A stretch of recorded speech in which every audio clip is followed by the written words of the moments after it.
मूल झालं आणि त्याच्यानंतर दुसरीला तिसऱ्या दिवसानं झालं. दोघीही बाळात झाल्या आणि दोघीला लेकरं झाले आणि दोघी एकाच घरात राहत होत्या.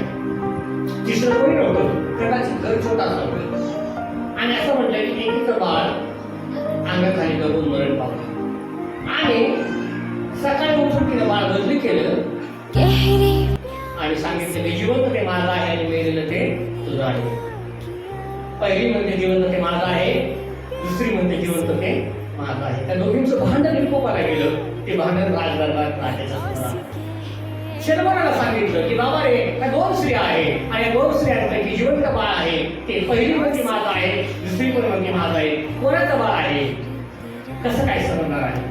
आता जिचं बाळ असतं नाही जन्मलं ना, ते बाळ आपलं आहे हे तिला बरोबर समज. काहीतरी खून असते, त्याची डोळे तर कसे असतात, कीड असतो, त्वचा असते. तिला आपाप समजतं की किती तुम्ही हॉस्पिटलला पहा, किती पण बाळाला होत्या, किती पण डिलिव्हरी होत्या, पण ते बाळ आपल्या आईचं तिला बरोबर समजलं. त्या स्पर्शाने कळते ते बाळ कोणाचं नाही का. आता एक बाळ मेलंय, पहिली म्हणते मेलेलं बाळ माझं नाही पाहिजे, दुसरी म्हणते माझं नाही पाहिजे. राजाच्या पुढे भांडण झालं. आता जिवंत बाळ कोणाचं आणि मेलेले बाळ कोणाचं. राजाच्या पुढे मोठा पेच निर्माण होतो, पण देवाने त्याला बुद्धी दिली होती. बोलो हालेलुया, देवाने त्याला ज्ञान दिलं होतं.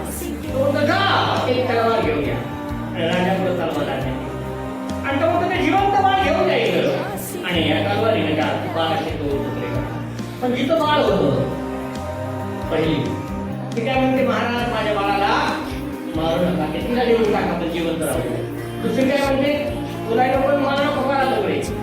राजा काय म्हणतो, जी म्हणाली जिवंत ठेवा तिला ते बाळ द्या आणि जी तुकडे कर महाराज तिला काय करा स्वर्गात घाला. अशा पद्धतीने तिनं त्या राजानं अद्भुत रीतीनं न्याय केला. त्याची ख्याती संपूर्ण इस्रायलवर पसरली गेली. पवित्र शास्त्र सांगतो की त्या देवानं शर्मोनाला अशा पद्धतीनं अद्भुत ज्ञान दिलं